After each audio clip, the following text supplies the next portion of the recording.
ईंटें उठाने से नेज़ेबाज बनने तक का सफर, अरशद नदीम की जिंदगी के 10 पोशीदा हकाइक। वो आया, इसने देखा और फतह कर लिया। ये मुहावरा यकीनन 40 साल बाद पाकिस्तान के लिए गोल्ड मेडल जीतने वाले कौमी हीरो अरशद नदीम के लिए किसी ने जरूर बोला होगा, क्योंकि पाकिस्तान जैसे मुल्क में जहाँ पर ना इंसाफी, गुर्बत, अमीर गरीब का आसमान और जमीन जितना फर्क आज अपने अरूज पे है, वहाँ पर ऐसा कारनामा सर अंजाम देना एक ख्वाब जैसा लगता है। कौन है ये दीवाना अरशद नदीम जिसने तन तनहा ऐसा मुहरका सर अंजाम दिया जिसका फल खाने के लिए हर कोई तड़प रहा है। एक ईंटें उठाने वाले मजदूर से पेरिस ओलंपिक स्टेडियम तक का सफर इसने कैसे तय किया? भारत जैसा दुश्मन मुल्क इसकी इतनी तारीफें क्यों कर रहा है? मुसलसल 8 साल तक अरशद नदीम को हराने वाला हरीफ नीरज चोपड़ा इसकी इतनी तारीफ क्यों करता है और इसकी इतनी इज्जत क्यों करता है? जालिमाना निजाम से, गुर्बत से और आखिर में दूसरे खिलाड़ियों से लड़ने वाले इस कौमी हीरो से अब कौन सा इदारा 6 करोड़ रुपया मांग रहा है? इस कौमी हीरो के स्कूल के कोच ने कौन से इदारे को इसकी ट्रेनिंग कराने से मना कर दिया था? दुनिया के सबसे बड़े इवेंट से सिर्फ 5 महीने पहले अरशद हुकूमत से किस चीज के लिए इल्तिजा कर रहा था, लेकिन इसकी किसी ने ना सुनी। ये तमाम फैक्ट्स जानने के लिए टॉक शॉक चैनल की आज की इस वीडियो को आखिर तक जरूर देखें और वीडियो पसंद आए तो इसे अपने फ्रेंड्स के साथ शेयर भी जरूर करें। फैक्ट नंबर 1 दोस्तों, अरशद नदीम 2 जनवरी 1997 के रोज पंजाब के एक पसमानदा इलाके मियां चन्नू में एक राज मिस्त्री के घर पैदा हुए और ये अपने 6 बहन भाइयों में तीसरे नंबर पर थे। अपनी इब्तदाई तालीम अपने गांव के एक सरकारी स्कूल से हासिल की, लेकिन घर के हालात ज्यादा खराब होने की वजह से अपना पेट पालने के लिए अपने बाप के साथ मजदूरों वाला काम किया, गारा और ईंटें भी पकड़ाई। ये क्रिकेट के दीवाने थे और अपने स्कूल और डिस्ट्रिक्ट की तरफ से खेलकर इन्होंने क्रिकेट के मैदान में काफी ट्रॉफीज भी जितवा दी और हर पाकिस्तानी की तरह ये पाकिस्तानी कौमी क्रिकेट टीम में आना चाहते थे, लेकिन इनके बड़े और छोटे भाई ने कहा कि तुम्हारा कद भी अच्छा है, जिस्म भी ठीक है, तो तुम क्रिकेट की बजाय एथलेटिक्स में आ जाओ। अरशद नदीम ने अपने एक इंटरव्यू में इंकशाफ किया कि इनके भाई ने इनसे कहा कि क्रिकेट टीम में जगह बनाना बहुत मुश्किल है, तो इसे छोड़कर दूसरे स्पोर्ट्स देखो, और अपने भाई के कहने पर इन्होंने बैडमिंटन, फुटबॉल और एथलेटिक्स खेलना शुरू कर दी। यही इनकी जिंदगी का सबसे बेहतरीन फैसला साबित हुआ, जिसने आगे चलकर इन्हें एक कौमी हीरो बना दिया। फैक्ट नंबर 2 कहा जाता है कि हीरे की असल पहचान एक जौहरी ही करता है और अरशद नदीम जैसे हीरे को भी एक ऐसे ही जौहरी ने पहचाना और इसे तराशा। वो जौहरी कोई और नहीं बल्कि इनके स्कूल के कोच रशीद अहमद साकी थे, जो इस काम के माहिर थे। साकी साहब ने अरशद के अंदर छुपे हुए टैलेंट को देख लिया और एथलेटिक्स में जेवलिन थ्रो यानी कि नेज़ीबाजी के इंतखाब का मशवरा भी दिया। अपने कोच के मशवरे पर ही 2014 में पंजाब यूथ फेस्टिवल में अरशद ने शिरकत की और अपना पहला गोल्ड मेडल जीता, लेकिन इसके बाद अरशद नदीम की जिंदगी का वो सफर शुरू हुआ जिसके बारे में वो खुद भी नहीं जानते थे और ना ही इनके करीबी साथी। इनके कोच साकी साहब ने बीबीसी को एक इंटरव्यू देते हुए ये भी इंकशाफ किया है कि अरशद की पहली कामयाबी के बाद मेरे पास आर्मी और एयरफोर्स की गाड़ियों में बंदे आए जिनको देख के मैं डर गया, लेकिन फिर जब इन्होंने अरशद के बारे में पूछा तो मेरा डर दूर हुआ। आर्मी वाले मुझसे कहने लगे कि अरशद को हमारे डिपार्टमेंट में आने दें, हम इसे ट्रेनिंग देंगे, लेकिन मैंने ये कहकर इनकार कर दिया कि आप इसे मिलिट्री की ट्रेनिंग देंगे जो कि एथलीट की ट्रेनिंग से बिल्कुल मुख्तलिफ होती है। लिहाजा अरशद को वाटर और पावर डेवलपमेंट अथॉरिटी यानी कि वापडा के लिए मुंतखब होने का मशवरा दिया, जो इसने मान लिया और फिर वापडा का प्लेटफॉर्म इस्तेमाल करके नेशनल और इंटरनेशनल लेवल पर खेलना शुरू किया। फैक्ट नंबर 3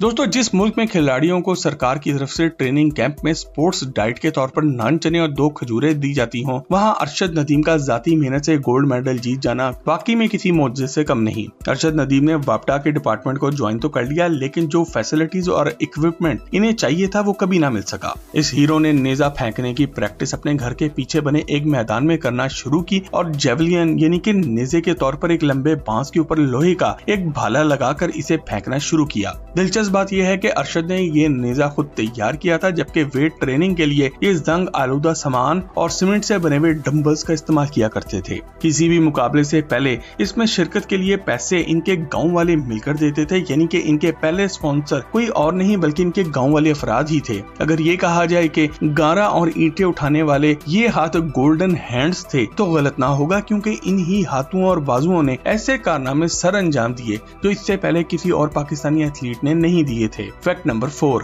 दोस्तों, लाहौर आने के बाद अरशद नदीम को एचिसन कॉलेज के एथलीट कोच सलमान भट्ट की रहनुमाई मिली, जिन्होंने इन्हें जेवलिन थ्रो की टेक्निक पर काम करवाया और रन अप पर भी काफी काम करवाया। नेशनल लेवल पर गोल्ड मेडल जीतने के बाद वर्ल्ड एथलेटिक्स ने अरशद को स्कॉलरशिप दी, जिसके बाद इन्होंने मॉरिशस में हाई परफॉर्मेंस ट्रेनिंग सेंटर में प्रैक्टिस करने का मौका मिला और फिर फरवरी 2016 में भारत में होने वाले साउथ एशियन गेम्स में शिरकत की और 78.33 मीटर जेवलिन थ्रो फेंक कर पाकिस्तान पाकिस्तान के लिए ब्रॉन्ज यानी कि कांसी का तमगा जीता और ये वो पहला लम्हा था जब भारत के नीरज चोपड़ा के साथ इनकी एक राइवलरी यानी कि मुकाबलेबाजी और एक हेल्दी कंपटीशन का बाकायदा आगाज हुआ। नीरज चोपड़ा ने इस मुकाबले में गोल्ड मेडल जीता था। 2018 में इंडोनेशिया में होने वाले एशियन गेम्स में अर्शद ने 80.75 मीटर की थ्रो करके ब्रॉन्ज मेडल अपने नाम किया। इस इवेंट का फातेह भी भारत की तरफ से नीरज चोपड़ा ही रहा, जिसने 88.06 मीटर की थ्रो फेंक कर अपने मुल्क के लिए गोल्ड मेडल जीता। अर्शद नदीम ने इंटरनेशनल लेवल पर अपना पहला गोल्ड मेडल 2019 में नेपाल में होने वाले 13वें साउथ एशियन गेम्स में जीता, जब इन्होंने 86.29 मीटर की थ्रो फेंक कर एक नया रिकॉर्ड कायम किया था। और अगर इस बात पर हमारी तरह आपको भी बहुत ही फख्र महसूस हो रहा हो तो आज की इस वीडियो को एक लाइक जरूर दें।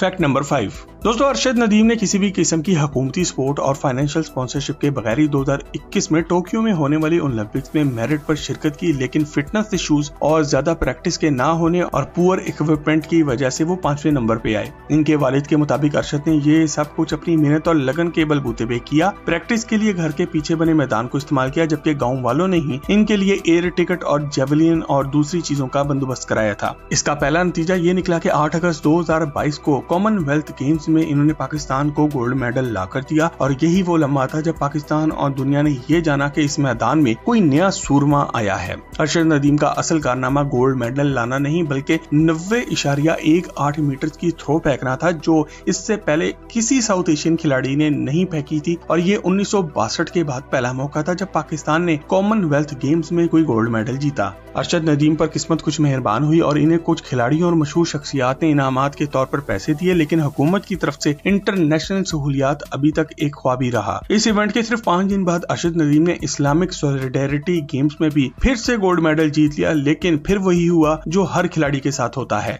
ये कौमी हीरो भी एल्बो और नी की इंजरी का शिकार हुआ और इन्हें लंदन जाकर अपनी सर्जरी करानी पड़ी। इस सर्जरी के बाद एक हल्का ये भी कहना शुरू हो गया था कि शायद अब ये पेरिस में होने वाले ओलंपिक मैचेस में शिरकत ना कर सके, लेकिन अर्शद ने 2023 में हंगरी में होने वाले वर्ल्ड एथलेटिक चैंपियनशिप के मुकाबले में न सिर्फ सिल्वर मेडल जीता बल्कि पेरिस में होने वाले 2024 के समर ओलंपिक्स के लिए क्वालिफाई भी कर लिया। फैक्ट नंबर 6 दोस्तों, पेरिस ओलंपिक्स में अर्शद नदीम ने जो कारनामा सर अंजाम दिया वो दुनिया अपनी आंखों से देख चुकी है, लेकिन इस इवेंट में शिरकत से पहले ये कौमी हीरो किन मुश्किलात का शिकार रहा ये बहुत ही कम लोग जानते हैं। मार्च 2024 में अर्शद नदीम का एक इंटरव्यू मंजर-ए-आम पे आया, जिसमें इन्होंने हुकूमत से अपील की कि इन्हें इंटरनेशनल लेवल के जेवलियन खरीद कर दिए जाएं, क्योंकि वो पिछले 8 साल से एक ही जेवलियन से खेल रहे थे जो कि अब टूट चुका था। लेकिन इंतहाई अफसोस के साथ किसी ने भी इनकी अपील पर तवज्जो ना दी। एक जेवलियन की कीमत पाकिस्तानी 8 लाख रुपए से भी ज्यादा है, जो ये अफोर्ड नहीं कर सकते थे, जबकि इनके मुकाबले में मौजूद भारत के नीरज चोपड़ा के पास 1 नहीं, 2 नहीं, 3 नहीं, 10 नहीं बल्कि 177 जेवलियंस मौजूद हैं, जो इन्हें भारत की सरकार ने लेके दिए हैं। और ओलंपिक से पहले नीरज चोपड़ा फिनलैंड, जर्मनी, बर्तानिया, अमेरिका और फ्रांस जाकर न सिर्फ ट्रेनिंग कर चुके थे बल्कि कई मुकाबलों में शिरकत भी कर चुके थे। एक रिपोर्ट के मुताबिक इस बड़े इवेंट से पहले भारतीय सरकार ने अपने गोल्डन बॉय के लिए तकरीबन 7 करोड़ रुपए से भी ज्यादा का खर्चा कर दिया था, ताकि ये अपने मुल्क के लिए गोल्ड मेडल जीत कर लाए। दूसरी तरफ अर्शद नदीम सिर्फ एक जेवलियन के लिए हुकूमत से इल्तजा कर रहा था, जो इन्होंने नहीं सुनी और फिर किसी बिजनेसमैन को इन पर रहम आया, जिसने इन्हें 3 जेवलियन खरीद कर दिए और पेरिस के लिए टिकट का बंदोबस्त भी करके दिया। 8 अगस्त 2024 वो यादगार दिन था जब अर्शद नदीम ने दुनिया पर साबित कर दिया कि अगर लगन सच्ची हो, मेहनत पक्की हो, नियत ठीक और माँ बाप की दुआएं शामिल हो तो फिर 118 साल पुराना ओलंपिक्स का रिकॉर्ड भी टूट जाता है। और ये रिकॉर्ड तोड़ने वाला कोई और नहीं बल्कि पाकिस्तान का अर्शद नदीम था, जिसने 92.97 मीटर लंबी थ्रो फेंक कर न सिर्फ रिकॉर्ड तोड़ा बल्कि 40 साल बाद पाकिस्तान को ओलंपिक्स जैसे बड़े इवेंट में गोल्ड मेडल भी जितवाया। अर्शद नदीम की आखिरी थ्रो भी 91 मीटर से ज्यादा की थी,